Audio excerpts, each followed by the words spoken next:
భాగ్యనగరంలో గణేష్ నవరాత్రోత్సవాలు ఘనంగా జరుగుతున్నాయి. వనస్థలిపురం లైబ్రరీ గ్రౌండ్ ఎన్జీఓ కాలనీలో కొలువుదీరిన వినాయకుడు ప్రత్యేక ఆకర్షణగా నిలిచాడు. ఎల్సీజీ యూత్ అసోసియేషన్ ఆధ్వర్యంలో ప్రతిష్ఠించిన ఈ గణేష్ మండపం భక్తుల్ని విపరీతంగా ఆకట్టుకుంది. ప్రతి ఏటా ఎల్సీజీ యూత్ అసోసియేషన్ సభ్యులు లంబోదరుడిని ప్రతిష్ఠిస్తారు. ప్రత్యేకంగా బొంబాయి నుంచి గణపతి విగ్రహాన్ని తెప్పిస్తామని నిర్వాహకులు తెలిపారు. 13 రోజుల పాటు భక్తి శ్రద్ధలతో పార్వతీపుత్రుడికి పూజలు నిర్వహిస్తారు.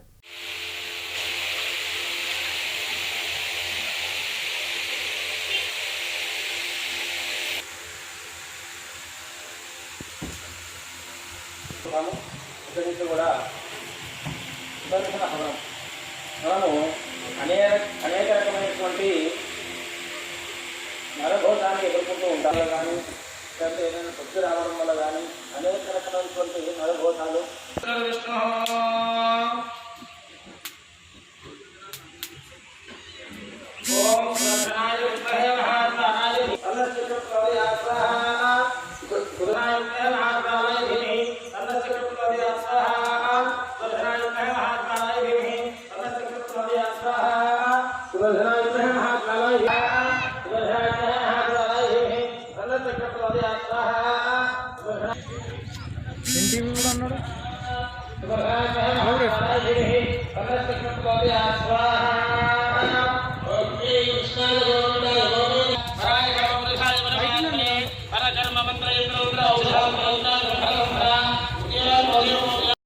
మేము లైబ్రరీ గ్రౌండ్ ఇది వనస్థలిపురం. ఈ వినాయకుడు వచ్చేసి మేము ముంబై నుంచి తీసుకురావడం జరిగింది.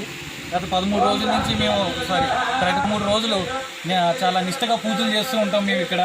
అదే రకంగా ఈ ఎల్సీజీ యూత్ తరపు నుంచి వచ్చిన చందాలతో ఇదంతా మేము ఇంత గ్రాండ్గా చేసుకోవడం జరుగుతుంది.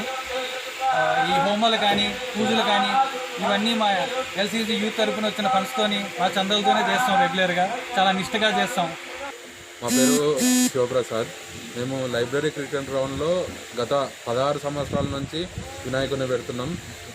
వనస్థలిపురం లైబ్రరీ గ్రౌండ్లో 13 రోజులు చాలా నిష్టగా పూజలు చేస్తాం. మేము వినాయకుడికి మా సొంత డబ్బులు పెట్టుకొని మేము పూజలు అనేవి 13 రోజులు చాలా నిష్టగా పాల్గొంటాం.